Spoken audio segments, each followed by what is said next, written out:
नमस्कार दोस्तों, स्वागत है आपका डरावनी डायरी में। कहानी शुरू करने से पहले मैं उन प्यारे दोस्तों का धन्यवाद करना चाहता हूं जिन्होंने हमारे चैनल पर शानदार कमेंट किए। उनका नाम है डब्लू कुमार उत्तर प्रदेश से, स्केरी स्पाइडर आसाम से, मनोज गिरी मुंबई नाला सुपारा से, श्याम चौहान हिमाचल प्रदेश कुल्लू से, नौमित कैवट छत्तीसगढ़ से, पप्पू निर्मल मुंबई से, तुलसी भाई अहमदाबाद से, विशाल विश्वकर्मा बुरहानपुर से, शुभदीप पासवान कोलकाता से, लखवीर सिंह पंजाब से, प्रभात सोलंकी भोपाल से, जयप्रकाश बैंगलोर से, इरफान ओमान से, मुकेश त्रिवेदी गुजरात से, पवन दुबई से, दुष्यंत सिंह दिल्ली से, सदाशिव जगताप पुणे से, मोहम्मद हुसैन तफजिल तेलंगाना से, धनंजय, रजा खान, प्रेम जी, संदीप सिंह, चंदन बिस्वास जी, आप सभी का बहुत बहुत धन्यवाद। और भी बहुत से कमेंट है जिनका नाम हम आने वाली कहानियों में जरूर लेंगे। तो चलिए शुरू करते हैं आज की कहानी। मेरा नाम राघव है। जब ये बातें मैं कह रहा हूं तब मैं इंसान नहीं हूं। शायद अब मुझे इंसान कहने का कोई हक भी नहीं। मेरी आंखों में अब खून उतर आया है। मेरी आत्मा किसी अंधेरे गड्ढे में गिर चुकी है। अगर कोई मुझसे पूछे कि यह सब कैसे हुआ तो मैं सिर्फ इतना कहूंगा, लालच और हवस का अंजाम हमेशा विनाश ही होता है। यह कहानी मेरी है, उस रात की है जब मैंने अपने ही हाथों अपनी जिंदगी को मौत के हवाले कर दिया। आज मैं तुम्हें वो सब बताने जा रहा हूं जो मैंने किया, जो मैंने खोया और जिस नर्क में मैं फंस गया हूं। हो सके तो मेरी गलती से सीख लेना, क्योंकि जो राह मैंने चुनी थी उसका कोई वापसी का रास्ता नहीं है। मैं एक गरीब किसान था। मेरे पास 2 बीघा जमीन थी, लेकिन वो भी बंजर सी हो गई थी। पिछले 3 साल से लगातार सूखा पड़ा था। मेरे खेत में फसल उगने से पहले ही सूख जाती थी। जब दूसरे किसानों के खेत में हरियाली लहराती तो मेरी मिट्टी रेत की तरह उड़ जाती, मानो प्रकृति ने मुझसे मुंह मोड़ लिया हो। घर में मेरी पत्नी सीमा और बूढ़ी मां थी। सीमा हर रोज मुझसे कहती, राघव अब कुछ करो, हमारे पास खाने को भी कुछ नहीं बचा है। उसकी आवाज में बेबसी होती, लेकिन कोई शिकायत नहीं। वो जानती थी कि मैं कितनी कोशिश कर रहा हूं, लेकिन मैं उसकी आंखों में भूख और निराशा देखता तो मेरे पास कोई जवाब नहीं होता। रात को जब मैं खेत से घर लौटता तो देखता कि मां और सीमा एक ही रोटी को बांटकर खा रही हैं। वे कहती थीं कि उन्हें भूख नहीं है, लेकिन मैं जानता था कि वे मेरे लिए खाना छोड़ रही हैं। हर रात मैं चुपचाप रोता था। एक मर्द होकर अपने घर का पेट नहीं भर सकता, इससे बड़ी कोई शर्म नहीं हो सकती। गांव के साहूकार के पास मैंने कई बार कर्ज की मांग की, लेकिन वो हंसकर कहता, राघव तुम्हारे पास गारंटी क्या है? तुम्हारी जमीन तो पहले से ही बेकार है। उसकी बातें मेरे दिल में तीर की तरह चुभती। कभी कभी मैं सोचता था कि कहीं मजदूरी कर लूं, लेकिन गांव में काम था नहीं और शहर जाने के पैसे भी नहीं थे। एक दिन सीमा बहुत बीमार पड़ गई। बुखार इतना तेज था कि उसका शरीर आग की तरह जल रहा था। डॉक्टर ने कहा कि दवाई की जरूरत है, लेकिन मेरे पास पैसे नहीं थे। उस रात मैंने अपनी मां के सोने के कंगन बेचे। जब वो कंगन मैंने सुनार को दिए तो लगा जैसे अपनी आत्मा का टुकड़ा बेच रहा हूं। ये कंगन मेरे पिताजी ने मां को शादी में दिए थे। मां ने कुछ नहीं कहा, बस आंसू बहाए। उसने मेरे सिर पर हाथ रखा और कहा, बेटा भगवान का भरोसा रख, सब ठीक हो जाएगा। लेकिन मैं जानता था कि हमारे पास भरोसा करने के अलावा कुछ नहीं बचा था, और मैं भगवान से भी नाराज था। अगर वो सब देख रहा है तो हमारी इतनी परेशानी क्यों? उस दिन रात को मैंने आसमान की तरफ देखा और कसम खाई, चाहे कुछ भी करना पड़े, मैं अमीर बनकर ही रहूंगा। मैं अपने परिवार को इस गरीबी से निकालूंगा। अगली सुबह जब मैं उठा तो लगा जैसे रात में कुछ बदल गया हो। हवा में कुछ अजीब सी गंध थी और मुझे लग रहा था कि कोई मुझे देख रहा है। लेकिन जब मैं चारों तरफ नजर दौड़ाता तो कोई नहीं दिखता। सीमा का बुखार कम हो गया था, लेकिन वो बहुत कमजोर लग रही थी। मैंने उसका हाथ पकड़ा और कहा, सीमा मैं तुमसे वादा करता हूं कि जल्दी ही हमारे घर में खुशियां आएंगी। वो मुस्कुराई, लेकिन उसकी आंखों में संदेह था। उसी दिन शाम को मैं जंगल में सूखी लकड़ियां ढूंढ रहा था। घर में जलाने के लिए कुछ नहीं बचा था। जंगल में अंधेरा होने लगा था और मैं जल्दी जल्दी लकड़ियां इकट्ठा कर रहा था। तभी मुझे कहीं से धुएं की गंध आई। पहले तो मैंने सोचा कि कोई किसान है, लेकिन यह गंध अजीब थी। इसमें किसी जली हुई चीज की बू नहीं थी, बल्कि कुछ और ही था। मैं उस गंध का पीछा करते हुए जंगल के और भीतर चला गया। वहां जो मंजर था वो आज भी मेरे सामने आता है तो रूह कांप जाती है। जंगल के बीचों बीच एक छोटा सा मैदान था, जहां एक बूढ़ा साधु काले वस्त्रों में बैठा हुआ था। उसके सामने एक छोटी सी आग जल रही थी, लेकिन वो आग सामान्य नहीं थी। उसकी लपटें नीली थीं और उसमें से अजीब सी आवाजें आ रही थीं।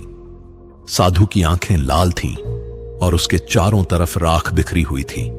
जमीन पर जानवरों की खोपड़ियां पड़ी थीं और कुछ अजीब से निशान बने हुए थे। वो साधु किसी अनजान भाषा में मंत्र झप रहा था। उसकी आवाज इतनी भारी थी कि जमीन हिल रही थी।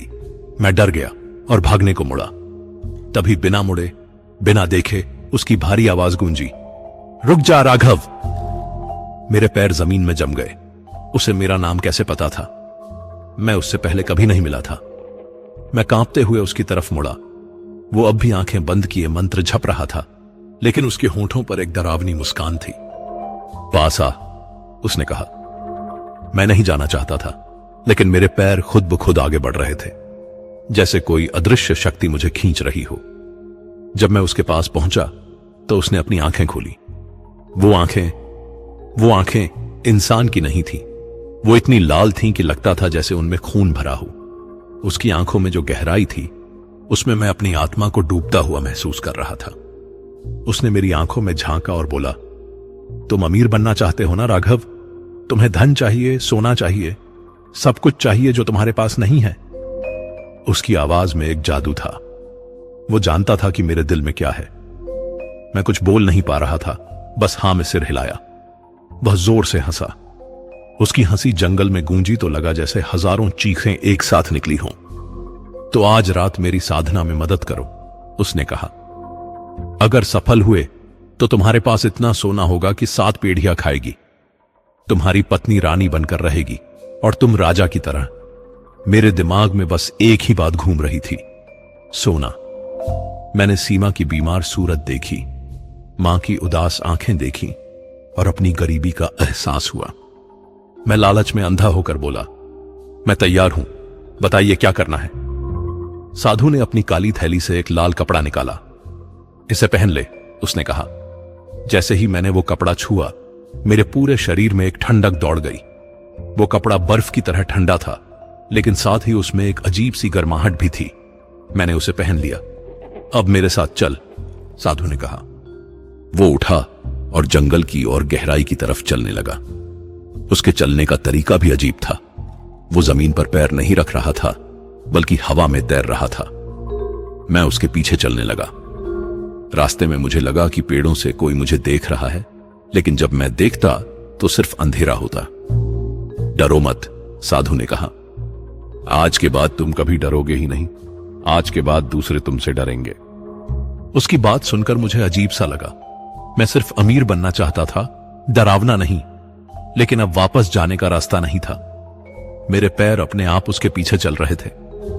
साधु मुझे लेकर एक ऐसी जगह पहुंचा जिसे देखकर मेरी रूह कांप गई। यह कोई सामान्य जगह नहीं थी। यहां चारों ओर पुराने श्मशान के अवशेष थे, टूटे हुए चूल्हे, जली हुई हड्डियां और राख के ढेर। हवा में सड़ांध की गंध थी जो मेरे फेफड़ों में घुसकर मुझे घुटन देने लगी। चांद भी आज काले बादलों के पीछे छुप गया था, जैसे वो भी यहां का मंजर देखना नहीं चाहता। साधु ने कहा, यहां सैकड़ों साल से पिशाच रहते हैं। यह वो जगह है जहां मृत्यु और जीवन का मिलन होता है। उसने जमीन पर एक बड़ा सा गोला बनाया और उसके बीच में कुछ अजीब से निशान बनाए। फिर उसने अपनी थैली से कुछ काली मिट्टी निकालकर वो निशान भरे। यह पिशाच की साधना है, साधु ने समझाया। पिशाच को बुलाने के लिए एक बलि चाहिए। मेरा दिल तेजी से धड़कने लगा। मैं डरते हुए बोला, किसकी बलि? मुझे डर लग रहा था कि कहीं वो मेरी बलि न मांगे। साधु मुस्कुराया, आज नहीं, आज सिर्फ मंत्र जप होगा। लेकिन याद रखना राघव, जब पिशाच आएगा उसकी हर मांग पूरी करनी ही होगी। वो जो कहेगा वो करना होगा। अगर तुमने मना कर दिया तो वो तुम्हारी जान ले लेगा और तुम्हारी आत्मा को हमेशा के लिए कैद कर देगा। उसकी बातों से मुझे और डर लगा, लेकिन सोने की लालसा इतनी थी कि मैं पीछे नहीं हट सकता था। हमने मंत्र जपना शुरू किया। साधु के मुंह से जो शब्द निकल रहे थे वो किसी भाषा के नहीं लग रहे थे। वो आवाजें थीं, चीखें थीं, कराह थीं। मुझसे कहा गया था कि मैं भी उसके साथ दोहराऊं, लेकिन जब मैं वो शब्द बोलता तो मेरे गले से खून का स्वाद आने लगता। धीरे धीरे आसमान और भी काला होता जा रहा था। हवा इतनी ठंडी हो गई कि मेरी हड्डियां जमने लगीं, लेकिन साथ ही मुझे गर्मी भी लग रही थी, जैसे मेरे अंदर कोई आग जल रही हो। मेरे हाथ पैर कांप रहे थे, लेकिन मैं मंत्र जपता रहा। अचानक जमीन हिलने लगी। पेड़ों की डालियां तेज हवा में हिल रही थीं, लेकिन हवा में आवाज नहीं थी, सिर्फ एक अजीब सा सन्नाटा था। फिर धुएं के बीच से कुछ दिखाई दिया। पहले तो मुझे लगा कि यह मेरा भ्रम है, लेकिन धीरे धीरे वो आकार साफ होता गया। एक भयानक पिशाच प्रकट हुआ। उसका शरीर काला था और उसकी ऊंचाई कम से कम 10 फीट होगी। उसके दांत खून से भीगे थे और उसकी लाल आंखें सीधे मेरी आत्मा को भेद रही थीं। उसकी उंगलियों के नाखून तलवार की तरह लंबे थे। उसके पूरे शरीर से बदबू आ रही थी, जैसे सैकड़ों लाशें एक साथ सड़ रही हों। मैं चीख पड़ा। मैंने जितनी जोर से चीख सकता था चीखा, लेकिन आवाज मेरे गले से निकली ही नहीं। साधु ने तुरंत मेरा मुंह दबा दिया। चुप रह, उसने कहा। अगर तू चीखा तो यह तुझे अभी खा जाएगा। पिशाच ने साधु की तरफ देखा और अपनी भयानक आवाज में कुछ कहा। उसकी आवाज इतनी डरावनी थी कि मेरे कान दर्द करने लगे। साधु ने उससे कुछ फुसफुसाया, फिर मेरी ओर इशारा किया। पिशाच ने मुझे देखा और अपनी जीभ बाहर निकाली। उसकी जीभ भी लाल रंग की थी और उससे लार टपक रही थी। साधु ने मुझसे कहा, राघव, यह पिशाच तुम्हें सोना देगा, जितना चाहो उतना सोना, लेकिन बदले में हर रात उसे एक नई औरत की देह चाहिए, यानी हर रात तुम्हें किसी औरत को इसके पास लाना होगा। मैं सन्न रह गया। मुझे लगा यह सपना है, कोई बुरा सपना। लेकिन अगले ही पल पिशाच ने अपनी पंजों से हवा में कुछ किया और अचानक आसमान से सोने के सिक्कों की बारिश होने लगी। सैकड़ों हजारों सिक्के जमीन पर गिर रहे थे। मैंने एक सिक्का उठाकर देखा। वो सच्चा सोना था। मेरा लालच मेरी सोच पर भारी पड़ गया। मैं सिर्फ अब वो सोना देख रहा था। मैं सोच रहा था कि अब सीमा को अच्छा खाना मिलेगा, मां को दवाई मिलेगी और हमारा घर खुशियों से भर जाएगा। मैं भूल गया था कि इस सोने की कीमत क्या होगी। मैंने बिना सोचे समझे हामी भर दी। हां, मैंने कहा, मैं मान गया। पिशाच ने एक भयानक हंसी हंसी और फिर धुएं के साथ गायब हो गया। साधु ने मुझे एक काली माला दी। इसे हमेशा पहनकर रखना, उसने कहा। इससे पिशाच तुम्हें पहचानेगा। जब मैं घर वापस गया तो मेरी जेबें सोने के सिक्कों से भरी थीं, लेकिन मेरे दिल में एक अजीब सा डर भी था। मैंने अभी अभी क्या किया था। अगली रात जब अंधेरा हुआ तो मुझे याद आया कि मैंने पिशाच से क्या वादा किया था। मैं उम्मीद कर रहा था कि यह सब एक बुरा सपना था, लेकिन मेरी जेब में भरे सोने के सिक्के सच्चाई का सबूत थे। मैं परेशान था। मुझे एक औरत को साधना स्थल पर लाना था, लेकिन कैसे? मैं गांव में घूमता रहा, सोचता रहा। फिर मुझे गांव की एक विधवा रंजना दिखाई दी। वो अकेली रहती थी और गांव वाले उससे ज्यादा बात नहीं करते थे। मैंने उससे कहा, रंजना बहन, मुझे जंगल में कुछ जड़ी बूटी लेने जाना है मां के लिए। अकेले जाने में डर लग रहा है, क्या तुम मेरे साथ चलोगी? रंजना एक भली औरत थी। उसने बिना कोई संदेह किए हां कह दी। हां राघव भाई, चलती हूं, मुझे भी वहां से कुछ लकड़ी लेनी है। मैंने उसका हाथ पकड़ा और जंगल की तरफ चल पड़ा। रास्ते भर मेरा दिल तेजी से धड़कता रहा। मैं बार बार सोच रहा था कि यह गलत है, लेकिन सोने का लालच मुझसे यह सब करवा रहा था। जब हम साधना स्थल पहुंचे तो वहां साधु पहले से मौजूद था। उसने मुझे देखा और मुस्कुराया। रंजना ने पूछा, यह यहां कौन है? मैंने कहा, यह एक साधु है, मां की बीमारी का इलाज बताएगा। रंजना को कुछ अजीब लगा, लेकिन वो चुप रह गई। साधु ने फिर वही मंत्र जपना शुरू किया। रंजना डर गई। वो मुझसे कहने लगी, राघव भाई, मुझे यहां अच्छा नहीं लग रहा, चलिए वापस चलते हैं। लेकिन तब तक बहुत देर हो चुकी थी। अचानक पिशाच उसके पीछे प्रकट हो गया। रंजना की चीख निकली, लेकिन पिशाच ने उसे अपनी लंबी जीभ से लपेट लिया। मैं पत्थर की मूर्ति की तरह खड़ा रहा। मैं कुछ नहीं कर सका। पिशाच ने रंजना को हवा में उठा लिया और फिर अपने दांतों से उसकी गर्दन को फाड़ दिया। खून की धार निकली और रंजना की चीखें रुक गईं। मैं भय से पागल हो गया। मैं भागना चाहता था, लेकिन मेरे पैर हिल नहीं रहे थे। पिशाच ने रंजना को पूरा निगल लिया, जैसे कोई फल खाता है। उसके बाद उसने मेरी तरफ देखा और मुस्कुराया। उसके दांतों पर अभी भी खून लगा था। तभी जमीन पर फिर सोने के सिक्के बरसने लगे।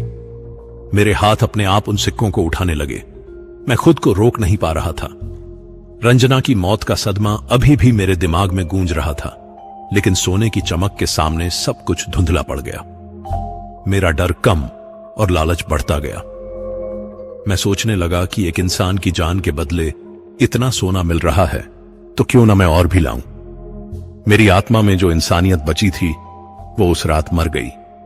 अब मैं सिर्फ एक भूखे जानवर की तरह था, जिसे सिर्फ सोने की भूख थी। अगली रात मैंने गांव की एक और औरत को बहाने से जंगल ले गया। इस बार कम परेशानी हुई। मैं जानता था कि क्या होगा और मैं तैयार था। जब पिशाच ने उसे भी वैसे ही खा लिया तो मुझे कोई दुख नहीं हुआ। सिर्फ सोने के सिक्कों की आवाज सुनाई दी। इस तरह हर रात मैं किसी न किसी औरत को धोखे से वहां ले जाता। कभी कहता कि जंगल में अच्छी जड़ी बूटी मिलती है, कभी कहता कि वहां एक साधु दर्शन देते हैं। गांव में लोग लापता होने लगे, लेकिन कोई मुझ पर शक नहीं करता था। मैं तो गांव का भला मानुष राघव था, जो अपने खेत में मेहनत करता था। घर में मेरी पत्नी सीमा को सोना देखकर हैरानी होती।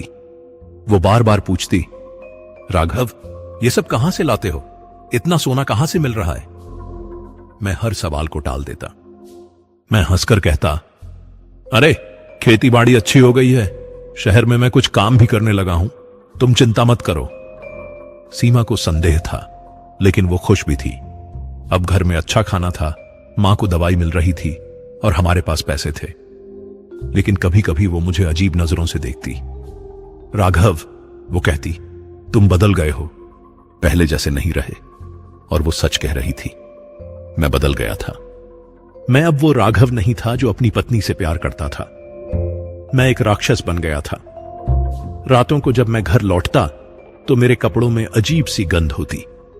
कभी कभी खून के धब्बे भी होते। सीमा पूछती तो मैं कह देता कि जंगल में कोई जानवर मर गया था और उसे हटाना पड़ा। वो मान जाती, लेकिन मैं जानता था कि वो परेशान है। एक दिन मां ने मुझसे कहा, बेटा, तू रातों को कहां जाता है और ये सारा सोना कहां से आ रहा है? मैंने उससे झूठ बोला, लेकिन मां की आंखों में मुझे शक दिखा। उसने मेरे गले में लटकी काली माला देखी, जो साधु ने दी थी। यह क्या है? उसने पूछा। कुछ नहीं मां, एक ताबीज है, मैंने कहा। लेकिन जब मां ने उसे छुआ तो उसका हाथ जल गया। वो चीख पड़ी। मैंने देखा कि उसकी उंगलियों पर जलने का निशान बन गया है। मां डर गई। उसने कहा, राघव, यह कोई अच्छी चीज नहीं है, इसे फेंक दे। लेकिन मैं उसे नहीं फेंक सकता था। जब मैंने एक बार उसे उतारने की कोशिश की तो वो मेरी गर्दन में और कस गई, जैसे वो मेरा हिस्सा बन गई हो। उस रात मुझे एहसास हुआ कि मैं पिशाच का गुलाम बन चुका हूं। महीने भर में गांव की 10 औरतें गायब हो चुकी थीं। लोग परेशान थे। कुछ कहते थे कि जंगल में कोई जंगली जानवर आ गया है, कुछ कहते कि कोई पागल आदमी है जो औरतों को मारता है। लेकिन किसी को नहीं पता था कि वो पागल आदमी में था। पुलिस भी आई। उन्होंने पूछताछ की, लेकिन कोई सुराग नहीं मिला। मैं बहुत होशियारी से अपना काम कर रहा था। हमेशा ऐसी औरतों को चुनता था जिनका कोई करीबी नहीं था या जो अकेली रहती थीं। उनके गायब होने पर ज्यादा शोर नहीं मचता था। लेकिन एक रात सब कुछ बदल गया। 2 महीने बाद जब मैं साधना स्थल पर पहुंचा तो पिशाच पहले से वहां मौजूद था। उसकी आंखें पहले से भी ज्यादा लाल थीं और उसके शरीर का रंग और भी काला हो गया था। साधु भी वहां था, लेकिन वो पहले से अलग लग रहा था। उसके बाल सफेद हो गए थे और उसकी आंखों में एक अजीब सा डर था।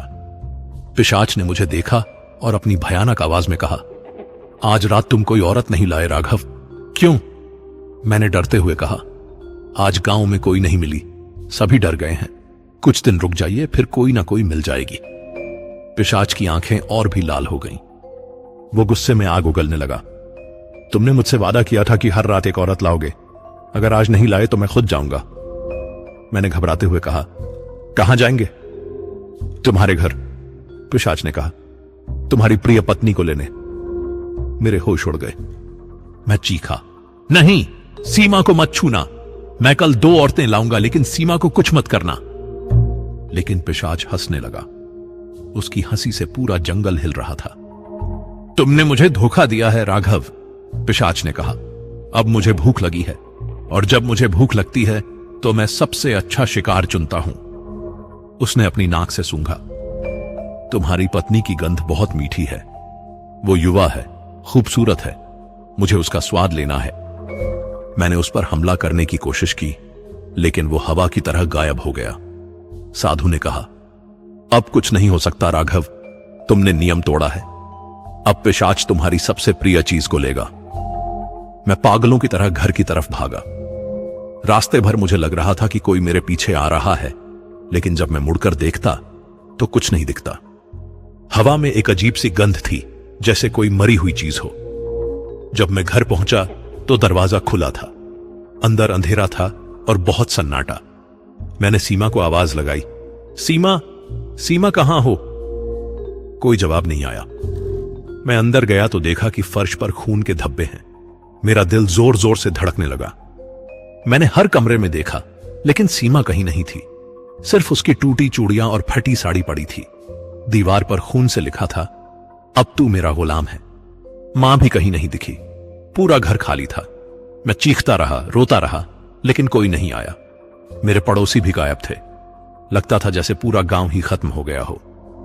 मैं पागलों की तरह जंगल भागा और पिशाच को पुकारने लगा, मेरी सीमा को वापस कर दे। मैं जो चाहेगा वो करूंगा, लेकिन उसे छोड़ दे। मैं घंटों चीखता रहा, लेकिन कोई नहीं आया। फिर अचानक धुएं के साथ पिशाच प्रकट हुआ। उसके पंजों में सीमा का खून लगा था और उसके दांतों में मांस के टुकड़े फंसे थे। मैं उसके पैरों में गिर गया। कहां है मेरी सीमा? मैंने रोते हुए पूछा। पिशाच हंसा। वो बहुत स्वादिष्ट थी। उसका खून इतना मीठा था कि मैंने उसे धीरे धीरे खाया। मैंने उस पर फिर हमला किया, लेकिन उसने मुझे हवा में उठाकर दूर फेंक दिया। मैं एक पेड़ से जा टकराया। अब सुन, पिशाच ने कहा, तुमने मुझसे वादा किया था, लेकिन तुमने धोखा दिया। अब तुम हमेशा के लिए मेरे गुलाम बनोगे। हर रात तुम मेरे लिए शिकार लाओगे। अगर नहीं लाए तो मैं तुम्हारी आत्मा को नर्क में कैद कर दूंगा। उसने मुझे फिर से वो काली माला दी, लेकिन इस बार वो मेरी गर्दन में कसकर चिपक गई। जब मैंने उसे हटाने की कोशिश की तो मेरी गर्दन जलने लगी। यह तुम्हारी गुलामी की निशानी है, पिशाच ने कहा। अब तुम कभी इसे नहीं उतार सकते। उस रात मुझे एहसास हुआ कि मैंने सिर्फ अपनी पत्नी ही नहीं खोई है, बल्कि अपनी आत्मा भी खो दी है। अगली सुबह जब मैं गांव गया तो वहां सब कुछ सामान्य था। लोग अपने अपने काम में लगे थे। मैंने पूछा कि सीमा कहां है, तो सबने कहा, कौन सी सीमा? तुम तो अकेले रहते हो राघव। मुझे लगा कि मैं पागल हो गया हूं। क्या सच में सीमा कभी थी? क्या मेरी शादी हुई भी थी? लेकिन जब मैं घर गया तो सीमा के कपड़े, उसकी चूड़ियां, सब कुछ गायब था, जैसे वो कभी थी ही नहीं। मां के कमरे में जाकर देखा तो वो भी गायब थी। उसका बिस्तर, उसके कपड़े, कुछ भी नहीं था। मैं समझ गया कि पिशाच ने सिर्फ उन्हें खाया ही नहीं, बल्कि उनकी यादों को भी मिटा दिया। अब कोई नहीं जानता था कि मेरी पत्नी और मां कभी थे भी। यह पिशाच की सबसे बड़ी सजा थी। रात को जब मैं साधना स्थल पर गया तो साधु नहीं दिखा। पिशाच अकेला था। उसने कहा, साधु की जरूरत खत्म हो गई, अब तुम सीधे मेरे पास आओगे। मैंने पूछा, साधु कहां गया? पिशाच हंसा, वो भी मेरा खाना बन गया। जब किसी का काम खत्म हो जाता है तो मैं उसे खा जाता हूं। अब मैं समझ गया कि मेरा भी यही हाल होगा। जब पिशाच को लगेगा कि मेरी जरूरत नहीं तो वो मुझे भी खा जाएगा। लेकिन अभी तक मुझे जिंदा रखना था, क्योंकि उसे औरतों की जरूरत थी। महीनों तक यही चलता रहा। मैं हर रात किसी न किसी औरत को पिशाच के पास ले जाता। कभी गांव से, कभी शहर से। मैं अलग अलग बहाने बनाता। कभी कहता कि मैं डॉक्टर हूं, कभी कहता कि मैं पंडित हूं। मेरी शक्ल भी बदलने लगी थी। मैं जैसा दिखना चाहता वैसा दिख जाता था। धीरे धीरे मुझ में भी पिशाच जैसी शक्तियां आने लगीं। मैं लोगों के दिमाग पढ़ सकता था, उन्हें धोखा दे सकता था। लेकिन हर बार जब कोई औरत मरती तो मेरे अंदर का इंसान भी थोड़ा मरता जाता। 1 साल बाद मैं पूरी तरह से बदल गया था। अब मुझे औरतों को मरते देखकर दुख नहीं होता था, बल्कि मुझे मजा आने लगा था। जब पिशाच उन्हें खाता तो मैं उनकी चीखें सुनता और हंसता। मैं अब पूरी तरह से राक्षस बन चुका था। 2 साल बाद पिशाच ने कहा, राघव, अब तुम मेरे बराबर के हो गए हो। तुम भी अब खुद शिकार कर सकते हो। उसने मुझे अपनी शक्ति दी। अब मैं भी औरतों को खा सकता था, उनका खून पी सकता था। पहली बार जब मैंने किसी औरत को खाया तो लगा जैसे मैं स्वर्ग में पहुंच गया हूं। उसका स्वाद, उसका खून, उसकी चीखें, सब कुछ मुझे अमृत लगा। उस रात मैं समझ गया कि अब मैं पूरी तरह से पिशाच बन चुका हूं। अब मैं और पिशाच मिलकर शिकार करते। कभी कभी हम एक साथ 10-20 औरतों को एक रात में खा जाते। हमारी भूख कभी नहीं मिटती थी। हमें हमेशा और चाहिए होता था। 5 साल बाद पूरे इलाके में हमारा डर फैल गया। लोगों ने रात में घरों से निकलना बंद कर दिया। औरतें अकेली कहीं नहीं जाती, लेकिन हम हमेशा कोई ना कोई तरीका ढूंढ लेते। आज 10 साल हो गए हैं उस रात को। मैं अब पूरी तरह पिशाच हूं। मेरा शरीर इंसान का है, लेकिन आत्मा राक्षस की। मैं दिन में छुप जाता हूं और रात को शिकार करता हूं। मेरी भूख कभी नहीं मिटती। हर रात मुझे ताजा खून चाहिए, ताजा मांस चाहिए। गांव में अब कोई मुझे इंसान नहीं मानता। लोग कहते हैं कि जंगल में एक पागल आदमी रहता है जो औरतों को मारकर खा जाता है। कुछ कहते हैं कि वो भूत है, कुछ कहते हैं कि राक्षस। लेकिन कोई नहीं जानता कि वो कभी राघव नाम का एक गरीब किसान था। हां, वो मैं ही हूं, राघव। अब मैं न पूरी तरह इंसान हूं, न पूरी तरह पिशाच। मैं दोनों के बीच में फंसा हुआ हूं। सीमा की चीखें अब भी मेरे कानों में गूंजती हैं। कभी कभी रात को मुझे लगता है कि वो मुझे पुकार रही है, राघव, तुमने मुझसे झूठ क्यों बोला? तुमने मुझे क्यों धोखा दिया? लेकिन फिर मेरी भूख जाग जाती है और मैं भूल जाता हूं कि मैं कभी इंसान था। मैं शिकार की तलाश में निकल जाता हूं। हर रात एक नई औरत, हर रात नया खून, हर रात नई चीखें। कभी कभी मैं सोचता हूं कि काश मैंने उस रात साधु से मना कर दिया होता। काश मैंने अपनी गरीबी को सहन किया होता। काश मैंने लालच में अंधा होकर अपनी आत्मा न बेची होती। लेकिन अब बहुत देर हो चुकी है। वो माला जो पिशाच ने दी थी, वो अब मेरी गर्दन का हिस्सा बन चुकी है। मैं उसे नहीं उतार सकता। यह मेरी गुलामी की निशानी है। जब तक यह माला मेरे गले में है, तब तक मैं पिशाच का दास बना रहूंगा। क्या कोई रास्ता है इससे छुटकारे का? शायद है, शायद नहीं। लेकिन अब मुझे परवाह नहीं। मैं इस अंधकार में इतना डूब चुका हूं कि वापस लौटने का रास्ता भी नहीं दिखता। आज भी जब कभी कोई गरीब आदमी अमीर बनने का सपना देखता है, जब कभी कोई लालच में अंधा होकर गलत रास्ता चुनता है, तो मुझे उसकी गंध आ जाती है। मैं जानता हूं कि वो भी मेरी तरह इस नर्क में गिरने वाला है, क्योंकि उस रात जो वादा मैंने किया था वह मेरे खून में समा गया है, वह मेरी हड्डियों में घुल गया है, और अब मैं हमेशा के लिए पिशाच का दास बन चुका हूं। अगर तुम कभी जंगल में अकेले हो और तुम्हें कोई तुम्हारा नाम लेकर बुलाए तो मत रुकना, क्योंकि वो मैं हो सकता हूं, राघव, जो कभी एक गरीब किसान था और अब एक पिशाच है। मत सुनना किसी अजनबी साधु की बातें। मत करना लालच में अंधा होकर कोई गलत काम, क्योंकि कुछ चीजों की कीमत तुम्हारी आत्मा से भी ज्यादा होती है। और अगर कोई तुमसे कहे कि वो तुम्हें आसानी से अमीर बना देगा, तो भाग जाना, क्योंकि दुनिया में कुछ भी आसान नहीं है। हर चीज की एक कीमत होती है, और कभी कभी वो कीमत इतनी भारी होती है कि तुम उसे चुका नहीं सकते। मेरी कहानी यहीं खत्म होती है, लेकिन मेरा श्राप अभी भी चल रहा है। मैं अभी भी जंगल में हूं, अभी भी शिकार कर रहा हूं, अभी भी पिशाच का गुलाम हूं, और शायद हमेशा रहूंगा।